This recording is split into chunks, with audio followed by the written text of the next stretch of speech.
image-nya kelihatan merah, Pak. Ya, itu sebenarnya bisa dirubah, mungkin melalui akun wakil ketua atau akun KPN. Jadi yang perkara seperti itu nanti ditindaklanjuti, nanti untuk bulan berikutnya dilaporkan bahwa itu mengacu juga kepada laporan bulan sebelumnya. Mana yang bulan sebelumnya yang permasalahan ada berapa poin, laporan bulan ini permasalahan itu juga harus dimunculkan apakah sudah ditindaklanjuti atau belum. Kalau sudah ditindaklanjuti, dibuat kapan dilaksanakan dan bukti evidence-nya bahwa itu sudah dilaksanakan. Kalau belum, disebutkan alasannya mengapa dan progres tindak lanjutnya disebutkan juga dalam proses pelaksanaan sampai dengan sekarang sudah sekian persen seperti itu, Pak. Jadi dibuat keterangannya dan dilengkapi dengan bukti evidence-nya. Jadi supaya laporan Bapak itu disempurnakan, Pak ya. Oke, Pak, nanti dirubah, Pak. Nah, disempurnakan dan Bapak Ibu ingat bahwa laporan itu semua hari ini harus sudah diserahkan kepada Nona Martina Hinggis. Mengapa? Karena besok kita rapat evaluasi dan monitoring. Jadi supaya nanti bisa direkap notulen kita Pak Muhammad Hidayatullah, ya Pak Mu. Jadi seperti bulan kemarin dibuat nanti format laporan hasil rapat bulanan kita seperti yang kemarin ya. Siapa? Baik Bapak. Ada lagi yang belum? Sebelum kita tutup, baik sedikit dari saya, ini terkait juga dengan koordinator pengawasan Bapak Ibu ya. Saya melihat Bapak Ibu bahwa pelaksanaan kita dalam e-court dan litigasi itu belum konsisten. Baik itu perkara gugatan sederhana maupun perkara gugatan biasa. Jadi ke depan rekan-rekan, semua perkara itu harus dilaksanakan dengan persidangan secara e-court. Jadi kalau dia sudah mendaftar secara e-court, maka ketika mediasi gagal, maka hakim ketua wajib menyuruh kepada pihak tergugat untuk bersidang secara e-court. Kalau dia advokat itu sudah otomatis, tetapi surat kuasanya harus didaftarkan di meja pendaftaran supaya dia terkoneksi ke e-court itu sendiri. Kalau dia bukan advokat, misalnya dia in person, pribadi, ataupun dari badan hukum pihak bank, harus dibuat akun pengguna lain, dibantu juga dengan di konter depan. Ini menjadi keharusan Bapak Ibu. Ketika dia sudah ada akun advokat untuk kuasa tergugat dan atau ketika dia in person ataupun pihak swasta lainnya, maka ketua majelis hakim wajib memverifikasi bahwa para pihak telah sepakat melakukan sidang secara e-court. Itu dikirim secara online, langsung akun e-court itu sendiri. Demikian juga replik dan duplik dikirim melalui hal yang sama. Hakim ketuanya memverifikasi, jawaban sudah masuk verifikasi. Ketika itu sudah diverifikasi, maka otomatis pihak lawannya bisa mendownload jawaban itu. Hal yang sama juga dengan replik dan duplik.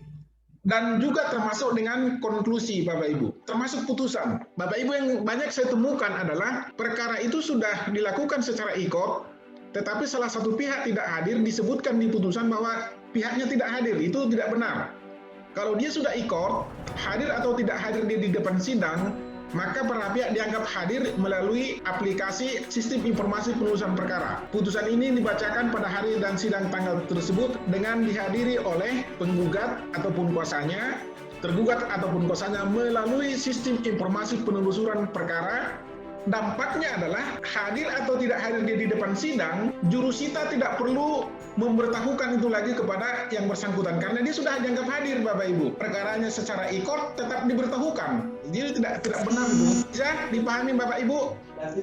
Pelaksanaan e-courtnya hal yang sama juga dengan gugatan sederhana. Gugatan sederhana Ya, itu ini keluar dulu ya, ini ya. e-court. Ya. Gugatan sederhana tidak ada istilah mediasi. Mungkin bukan Bapak Ibu Hakim yang menyuruh mediasi, tapi panitera penggantinya yang menuliskan di penundaan sidang untuk mediasi. Itu tidak benar, itu salah. Tidak ada agenda perdamaian dan tidak ada agenda mediasi untuk gugatan sederhana. Mediasi goyang. Pada sidang pertama, ketika para pihak hadir, Siapa yang terkonek? halo Tuan David, tolong dimatikan di mute. Ketika pada sidang pertama, para pihak hadir di dalam gugatan sederhana, maka gugatan langsung dibacakan. Tidak ada menunda untuk perdamaian, tetapi dibuka kesempatan untuk berdamai. Tapi berdamainya bukan di ruang sidang, di luar, tapi bisa nanti dibuat dalam akte pendading di depan sidang. Bapak Ibu jangan menunda perkara gugatan sederhana untuk agenda mediasi atau persidangan, itu tidak benar. Berikutnya adalah jawaban dan setelah itu langsung pembuktian para pihak dan habis itu putusan Bapak Ibu. Jadi sifatnya singkat. Jangan terpengaruh dengan permintaan dari para pihak kami mau berdamai dulu, tidak. Jadi agendanya tetap jalan. Kalau sebelum putusan dibacakan mereka damai, silahkan dibuat akte banding. Karena kalau Bapak Ibu mengikuti kemauan mereka untuk membuat agenda penundaan untuk berdamai itu, ketika mereka tidak damai, nanti waktu 25 hari kerja itu tidak tercukupi. Artinya kita bukan menutup mereka berdamai, justru kita inginkan mereka damai. Ngapain capek-capek bikin putusan, kan itu kan? Nah, tetapi jangan ditunda untuk berdamai. Mungkin bukan Bapak Ibu yang menyebut itu, panitera penggantinya yang mencatat di agenda persidangan. Karena itu saya sisir itu gugatan sederhana perkara Bapak Ibu semua saya sisir Bapak. Jadi itu saya temukan ada agenda untuk memberikan kesempatan kepada para pihak untuk berdamai. Ya, jadi kalau saya memeriksa gugatan sederhana, saya tidak buat seperti itu, tetap berlanjut walaupun mereka tetap dianjurkan untuk berdamai. Oke, yang ketiga, tambahan Bapak Ibu, teknis hukum beracara di persidangan. Yang terakhir ya, rekan-rekan, diperhatikan jadwal penunda sidang yang dibuat oleh panitera pengganti. Apakah benar atau tidak? Terkadang seperti ini, misalnya tidak ada saksi dari para pihak, tetapi dibuat di situ agenda pemeriksaan saksi, maka akan muncul ketika tidak diisi data saksi, maka ada yang kurang. Mengapa? Karena di agenda persidangan pemeriksaan saksi ternyata tidak ada data saksi dan memang benar tidak ada pemeriksaan saksi, maka dibuat aja agenda yang lain, pembuktian dari penggugat, dari tergugat gitu. Ketika disebut di situ pemeriksaan saksi, wajib harus diisi data saksi. Ini untuk mensiasati supaya SIPP kita clear, tidak bermasalah. Kemudian terkait juga dengan minutasi perkara, itu tanggung jawab hakim sampai dengan perkaranya dikirim ke bagian hukum atau perkaranya dikirim kalau banding, itu tanggung jawab hakim. Padahal itu berkas perkara sudah diserahkan ke pidana atau perdata. Mengapa menjadi tanggung jawab hakim? Karena itu terkait dengan kepatuhan-kepatuhan di situ. Jadi ketika Bapak Ibu sudah minutasi tetapi tidak diinput di SIPP, itu tidak benar juga. Yang memastikan itu siapa? Bapak Ibu hakim. Bapak Ibu bertanggung jawab. Banyak saya temukan perkara sudah minutasi, sudah tanda tangan, tetapi tidak diinput karena Bapak Ibu tidak mengingatkan kepada panitranya. Panitranya harus mengingatkan itu kepada bagian pidana atau perdata itu. Jadi apalagi Bapak Ibu sidang misalnya hari Jumat, itu harus langsung diinput amar putusannya, pemberitahuan putusannya. Itu yang sering lalai karena memang dari hakim tidak ada akses untuk mengisi pemberitahuan putusan. Tetapi yang bertanggung jawab di situ adalah Bapak Ibu hakim, diingatkan kepada PP kepada bagian perdata atau bukan bagian pidana. Kalau pidana wajib diisi hari itu karena hadir di situ. Kalau perdata mungkin ada yang pemberitahuan. Itu saja mungkin Bapak Ibu supaya kita patuh dan tepat waktu. Jangan sekali-sekali memutus perkara tanpa dimasukkan amar putusannya ke SIPP kita. Dan Bapak Ibu perhatikan, terkadang panitera pengganti juga salah menginput mengenai pidana. Misalnya Bapak Ibu menjatuhkan pidana 5 tahun, perkara 112 narkotika. Di situ kan ada pidana pokok 5 tahun ditambah dengan denda. Misalnya katakanlah 800 juta rupiah. Subsidiar 3 bulan kurungan. Terkadang saya lihat dibuat hukuman pidana 5 tahun, langsung dibuat subsidiar 800 juta rupiah. Itu salah.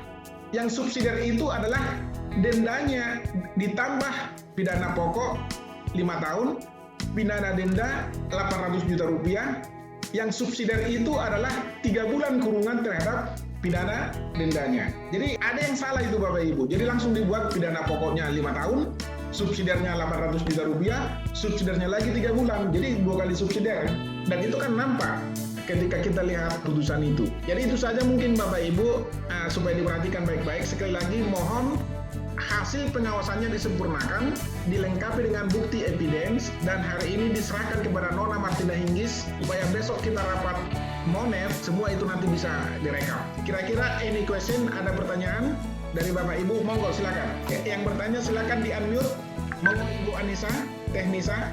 Cukup Pak. Cukup Pak, terima kasih Pak. Cukup. Ibu Ya Rati, cukup Pak, terima kasih. Ibu Rati ada? Tuan David sudah?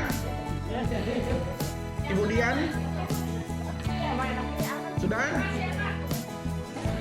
Baik Bapak Ibu, kalau sudah selesai kita foto bersama lagi yang kedua ya.